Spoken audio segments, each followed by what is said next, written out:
Khumalo is a Soweto-born tech entrepreneur. His journey with entrepreneurship began when he was studying towards a BSc in quantity surveying at Wits University.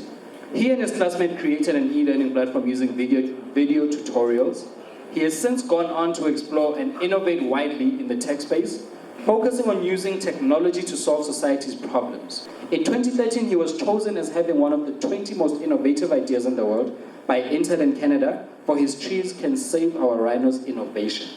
In 2014, Google listed him in the top 20 African tech innovators as part of their Google Africa is Connected series. He also won the MIT Global Startup Labs project, run by the Massachusetts Institute of Technology, with his USSD mobile health solution. He takes his coffee with 3 sugars, has never watched an episode of Games of Thrones, probably never will. Mbekezeli, come up, my brother. Hello, hey, good evening. Can you guys hear me well? Okay.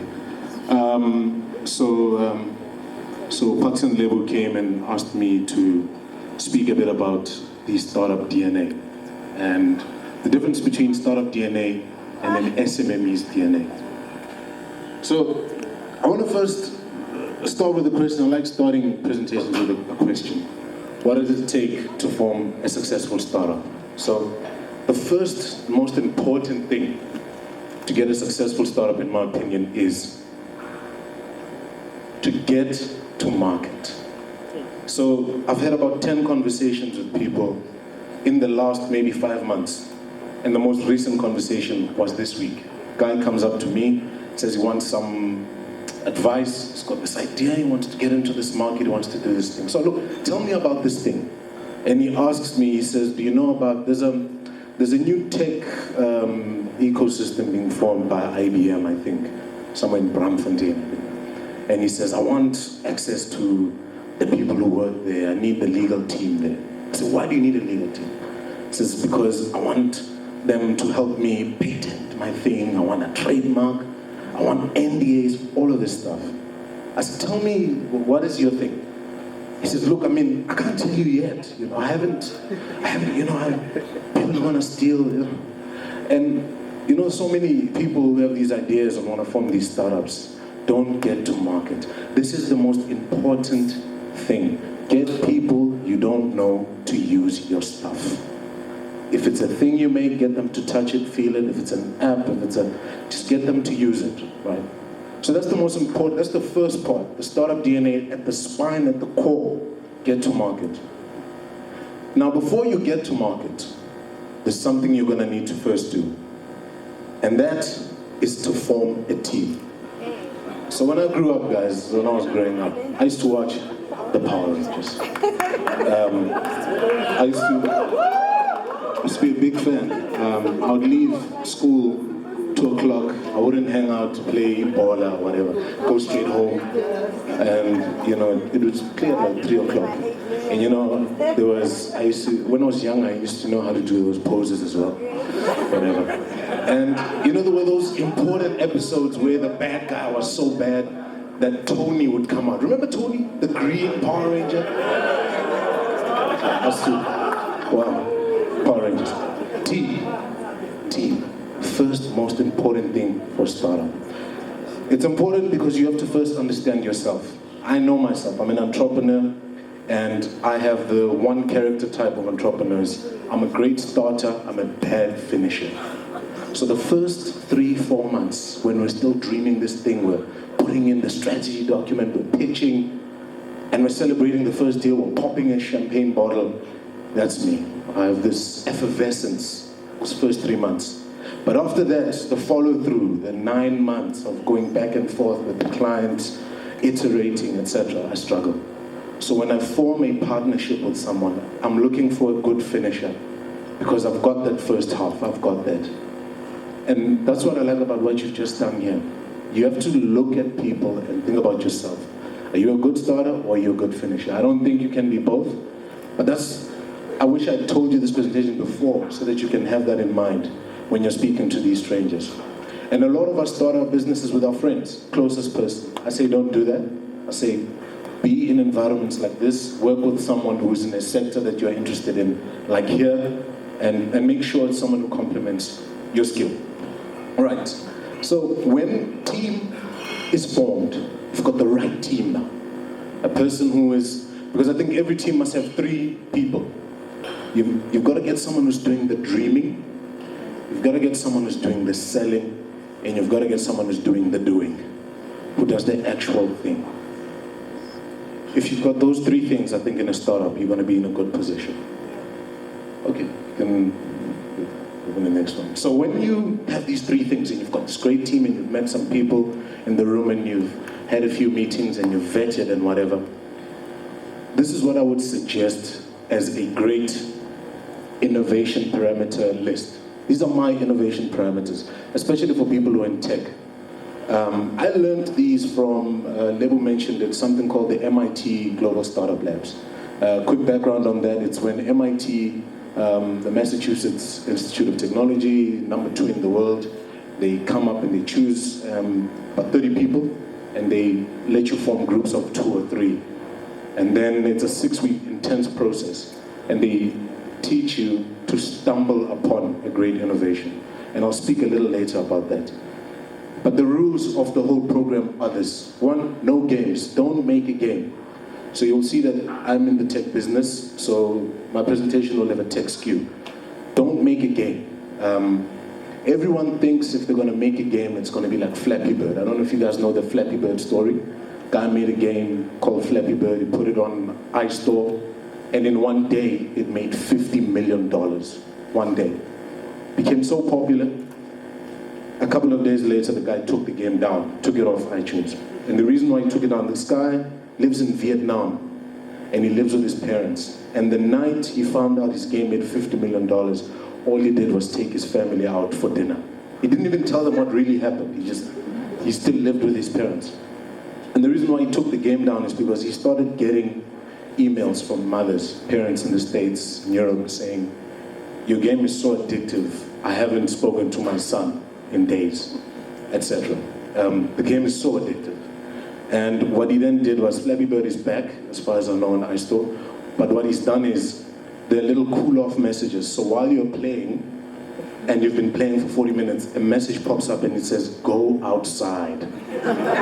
Things like that, just to calm you down. So we all want to do that, right? We want $50 million day one, but you really won't. I think the game space is very, very congested. You're gonna have a tough time making a big game. So don't make a game. One-sided market product, this is so important. You've got to make a product where your client is one person or one company.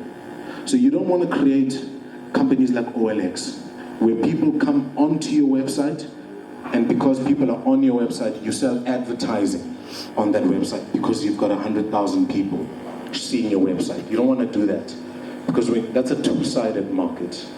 That means you're going to have to spend millions on advertising to tell people to come to your website so that you can advertise on the website. You don't have that marketing budget. One-sided market. If you're going to make an app, go make an app for Sasol and make the app help people in Sasol, workers know, I don't know, when there's a risk, or make that app for the fire department in the Western Cape. Where's the fire now? That sort of thing. One client, one-sided market. Don't do the two thing. Don't say we're going to get a bit of money from ad spend from people seeing the website. It's not going to work. No social networks. This one is a given, and it comes a bit from the previous point, because social networks have what you call a very distant horizon. They've got a distant horizon. If you want to make a social network now, it's going to take you 2 years to get your first 1,000 users, just 1,000 people to go on your social network thing regularly. If you want to get big numbers, again, you're going to need millions of advertising money to get 100,000, 1 million users. Don't make a social network. Demo in 1 month. This is important. Rapid prototyping. Learn as you go. Give your product to someone. Let them use it. So I like what's happened with the guys with the voting. We've used it, and they've seen different error reports. I know they've probably tested it by themselves, but there's some error reports they didn't get before. So that's what's happening here, where you're demoing and people are using your product and you're learning and they're fixing the code as we speak. I was sitting with them at the back. That's magic. That's what you want to happen. And then focus on investment evergreens. So this term, investment evergreens, that's not mine. There's a guy who's an economist called Chris Hart. He came up with that term when he was speaking about what the South African economy needs to do, or what we need to invest in to make sure that our economy grows. He said, invest in investment evergreens. Those are the markets that you're always going to get good business with them. So transport, that's an investment evergreen. We're always going to need logistics. We're always going to need energy, sustainable energy, food, etc. Make sure that the market you're going to get into is an investment evergreen. And one of the most important things that the MIT thing they taught us, and I mean it's changed my life, is customer development. Before you start the business, talk to some people. So the rules of the MIT thing was, you have to choose a sector. It can be anything. It can be pets, it can be music, it can be events. Choose a sector, don't come in with an idea. Speak to 100 people. Pick up the phone and call 100 people. That was the rule for the program, 100. There are people sitting in this room who have started businesses and have only spoken to their friend and told them, I'm doing this thing and it's going to be big. You got to talk to people, 100 people. So it's important to talk to 100 people because while you're talking to 100 people, you're learning about the market. And while you're doing that, you're going to stumble onto the solution. That's when it's real innovation. When someone, the 30th, 40th person says, yeah, actually our real problem in transport and logistics is A, B, C, D, E.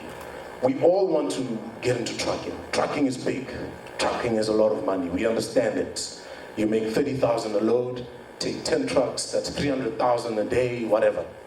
But when you talk to 100 people in the logistics industry, you understand where the real problem is. And sometimes it's got nothing to do with the truck. I've got a friend who's started a mobile solution for truck drivers. When they get to the border gate, when you get to a border gate, they open the whole truck and they get everything out and they check customs, they check every single thing in the truck. And then they have to put the stuff back in. And what he's done is created, what they do is they use a pink slip for that. And they check and say, okay, this is the Lendway corner, whatever. And they've just done a mobile thing for that. That's because he spoke to so many people in trucking who said, our truck drivers end up spending another 8 hours just doing inventory to bring stuff back in. And that inventory, they write on a piece of paper. And while they drive into Zambia, on the way they find other people they can sell the stuff that's in the truck to, before it gets to where it's supposed to go to. And then when they get to Zambia, they doctor that pink slip and they change the numbers. And then they say, no, there was a problem at the border gates. So they came up with a quick cell phone. We thought they're going to get into trucking and they're going to maybe 4 trucks, maybe 3 trucks, maybe refrigerated trucks. But after speaking to some people, like 40, 50 people, they found out that it has got nothing to do with the truck. Okay, so just talk to people, all right? Even if you've already got an idea, talk to some people and stumble onto what I think will be the real answer. So, who can tell me who this is? Anyone in the room? Tell me who this is. Do you know? Not Jeff Bezos, but close. Looks like him actually, really does. You can tell me who this is. If you can tell me, I'll give you a beer. Say? Awesome, I owe you a beer. A round of applause for the guy. Come on, guys. And Maz, you know him, man. You've consumed his products. This is Jimmy Iovine. So he's the founder of a company called Interscope Records. Those are the guys that brought you DMX, Rough Riders, Eminem, all those guys. Innovator, entrepreneur, very successful, very rich. And the reason I've put him up here is because he's one of the 2 stories I'm going to tell you about doing products and customer development, talking to people and stumbling onto the answer, the real answer of the stuff you're supposed to do. So Jimmy Iovine went and spoke to another guy who makes music, who's an innovator as well, a guy named will.i.am. So if you know will.i.am, you'll know that will.i.am makes cars. He builds cars from scratch. and he sells one-of-a-kind, beautiful cars. So he's very hardware aligned. He makes things that you can touch and whatever. So Jimmy is talking to will.i.am, and they're just having a normal discussion. And in the middle of the discussion, will.i.am stops and he says, "Jimmy, hardware, hardware. That's where the future is." And Jimmy Iovine says, "Do you know why it's called hardware? It's because it's hard. It's hard. People want to bring the first African cell phones. I saw the lady with the earphones. That's amazing. But I just think about just getting that through South African Bureau of Standards and checking patents. It's so tough. Hardware is a tough business." But at the end of the discussion, Jimmy walks away and he says, he keeps it in the back of his mind. And one day he's walking down the beach and he bumps into another guy, a guy named Andre Young. We know him as Dr. Dre. And this Dr. Dre guy, this is 5 years ago. This is 5-6 years ago when, this Dr. Dre guy hadn't made that many songs and we hadn't really seen him on the Forbes list in a while. He looked like he was kind of disappearing into the ether. And he comes frustrated and he says, "Jimmy, my lawyers say I should make sneakers and boots." Jimmy says, "Forget sneakers, let's make speakers." And Dre says, "I've got this word in my head, beats." And he says, "You know what? Beats by Dr. Dre, speakers and headphones." And that's exactly how that business was started. In fact, you should go to Jim Iovine's blog and watch him tell that story. I mean, he tells it better than me, but it's because he was listening. He was listening to another conversation from another person who understood this hardware space, and he made the connection, stumbled onto the answer. All right, so the second, okay, I'm not going to ask anyone who this is. I think we all know who this is. So this is Steve Jobs. Yes, I'd have to give all of you guys beers, no way. So this is Steve Jobs. And a lot of people quote Steve Jobs and stuff in these kind of talks, and they all use that same quote, stay what, stay what. I'm not going to do that. My story is better. So I met a guy named Stafford Massey. Used to be part of Google as well. And Stafford went to the States. He was invited by Eric Schmidt to the States. Eric says, "Stafford, come over, we're having dinner." And he gets to this house in New York. I mean, it's in one of those suburbs where he told me the story. He says it was Lamborghini, limousine, Ferrari limousine, massive houses in New York. And as he's got his bags and he's walking up the stairs, one of the people standing on the balcony, this is many years ago, is Michael Jackson. He walks in, he sees this guy. He sees Bill Gates. He says, "What's going on in here?" And so the dinner starts. Everyone sits around the table, all the really important people in technology in the States. And some other important people are sitting there and having dinner. And Eric Schmidt stands up and he sets the topic for the day. He says, "Where is the world going?" That was the topic. So one by one at the table, the people start telling where they think the world is going. So the whole night Steve Jobs is quiet, he's eating, he's got his head down. And when the merry-go-round gets to him, he looks up and he says, "I believe people are inherently good and not evil." That's all he says. So everyone says, "Okay, whatever that means." And they carry on, and the dinner ends. A week after that dinner, he launches iTunes. And he sends that message to all the record labels. "I believe people are inherently good and not evil." So they ask him, what does that mean? Why does it have anything to do with iTunes? And he said, you must remember, this was the time when, for music, there was this thing we used to use. It's a relic. You hardly ever see them. They're in the museums these days. It's called a compact disc. Call it a CD. A lot of you don't know it, young people. It's in the museums. And you had to buy a whole album. I wanted a song. I want to listen to that one song or those 3 songs, but not the whole thing. But back then, you had to buy the whole album. And because I don't want to buy the whole album, I'm going to pirate the CD. I'm going to get a fake copy or whatever. Not doing that because I'm evil, but because I don't have the choice to get the song. People are inherently good and not evil. So what did Steve do? Steve went and he understood people. Not Americans, not his target market, not people between the age of 18 and 35, people. And he said the universal truth about people is this. And how can I put that into my business? And I think that became a massive success, right? So, isn't that just a better Steve Jobs story? Yeah, okay. So, next. So now you're a startup and you've got your product out, you've spoken to some people, and you've got, a tangible product. You're gonna need a mentor. Important, NB, gonna need a mentor. Now there's a lot of people in the room, I think, okay, hands up, who's got a mentor? Personal or business mentor? Okay.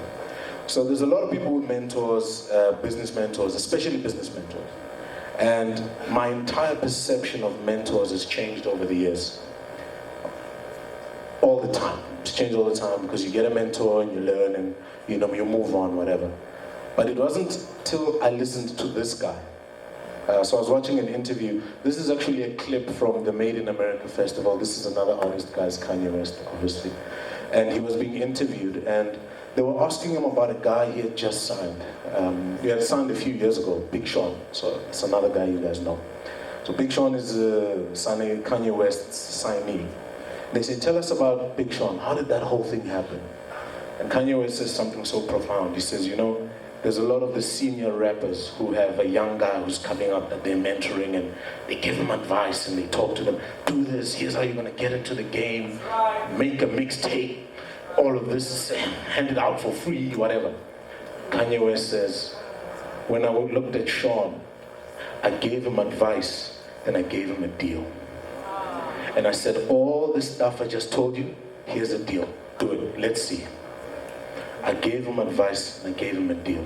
Wow, I was sitting there in the computer lab somewhere in Braamfontein, earphones, and it almost knocked me out. And I thought, did my mentor give me a deal after that advice? A lot of your mentors,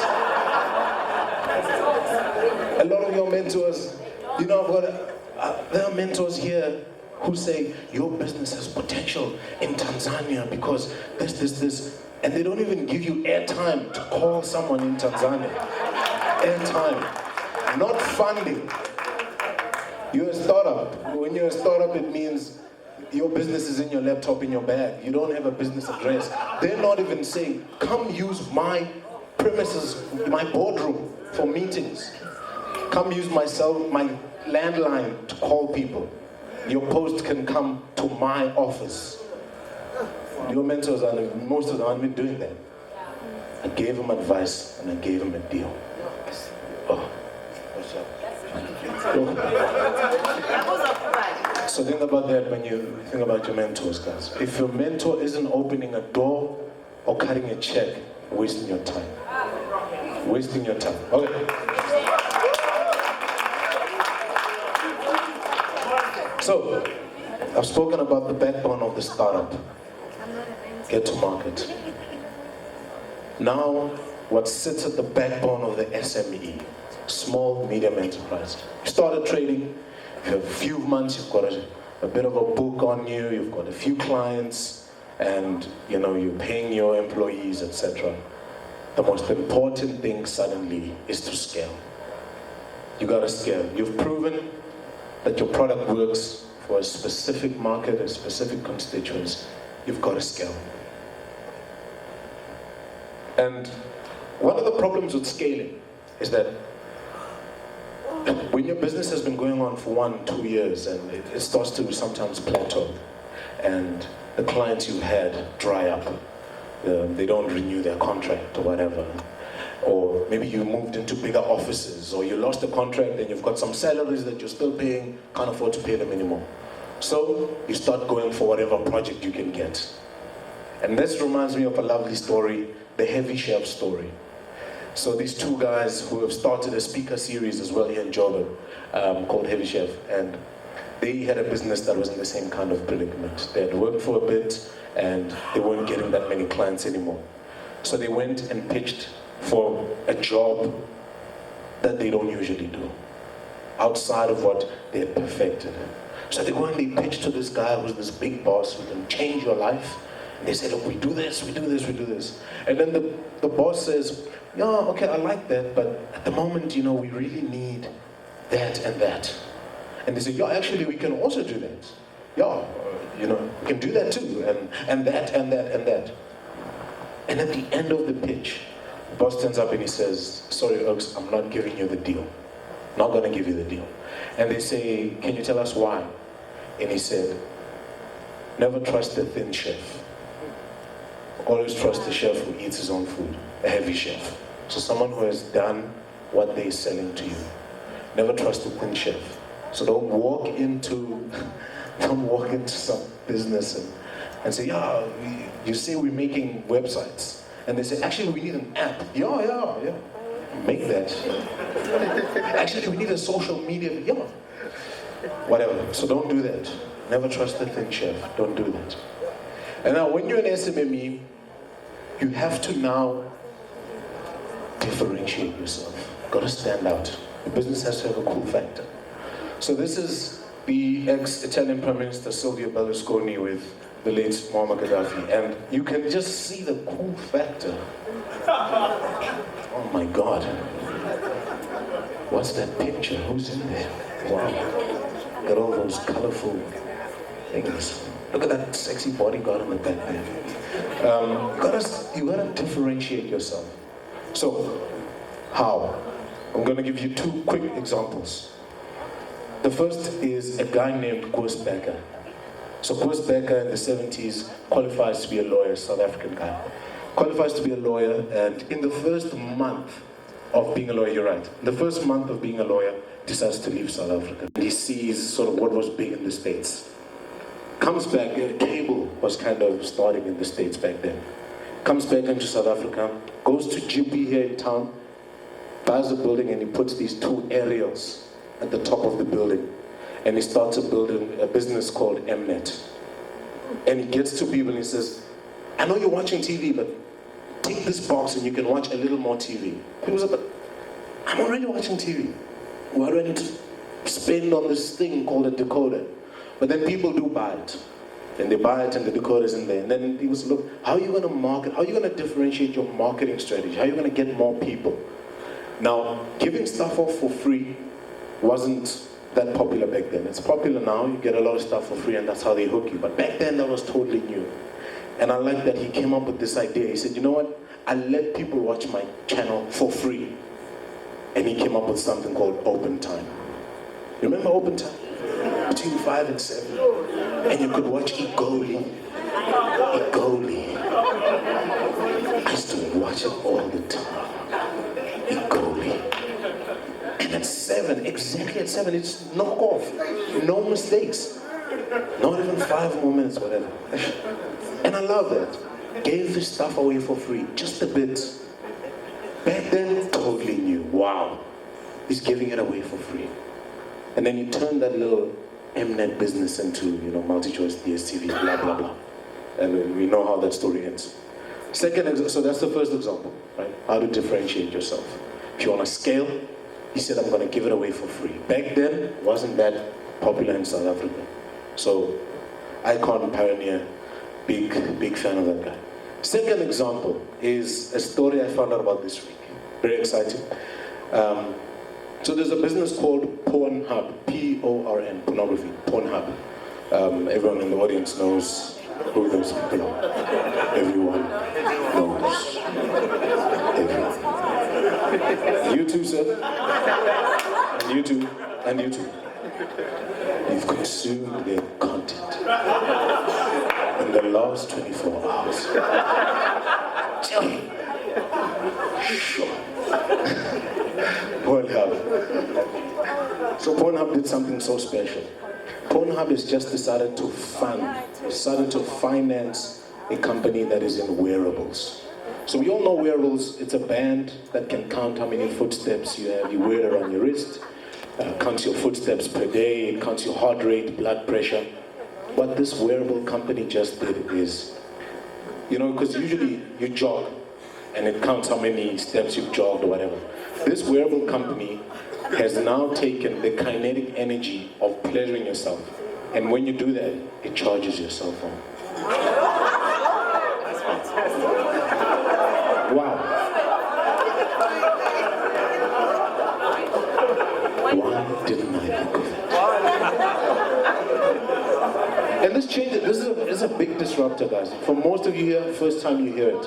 It's going to change the way you think about charging your phone. You could be in Rosebank, 1 o'clock in the afternoon, the battery's on 7%, and you think, I could be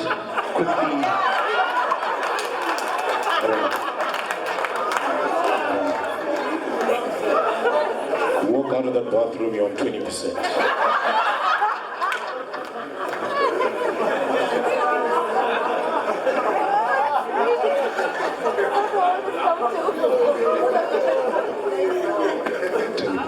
Some people 40. You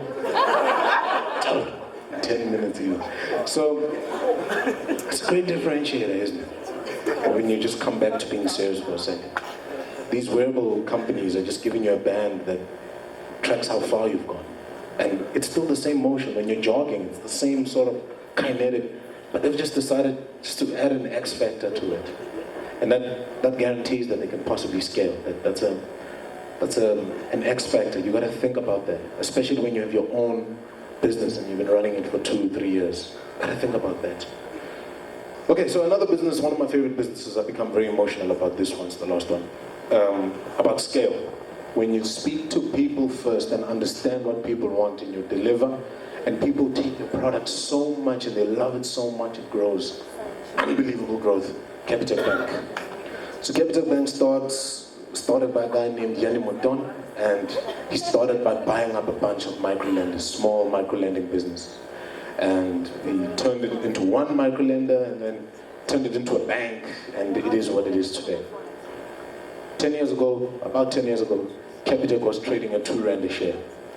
Last year, it was trading at 209 Rand a share. Today, it's trading at 440. And I'm thinking, why didn't I buy all those years ago? But it's because he has what's called product market fit. Market wants that product. We all want low-cost transaction accounts. I should have bought. Even last year, would have gotten 100% of my money back. A lot of regrets about that. But anyway, Capitec Bank, another example about what happens when you understand and you scale. And then the market loves what you're doing. Because you spoke to them first. You spoke to them first, asked them what they want. But of course, SMMEs do have some problems. They do have 1 or 2 problems. One of them, staff retention. So you've been working 2 years and your balance sheet has got some problems. Got a client, don't have a client, can't afford to pay some of your people. So I've said, look, these are the 4 things I think you need to do to make sure that you keep your staff. 1, make employees come first. Lovely example about this, SARS. So what they do with SARS is they take the employees at SARS because they found that when they were speaking to them, SARS is a very laborious, very sort of tedious process. Every year you bring your returns and everything that happens to SARS, it's the same. There's no surprises. There's a department for every request that you have.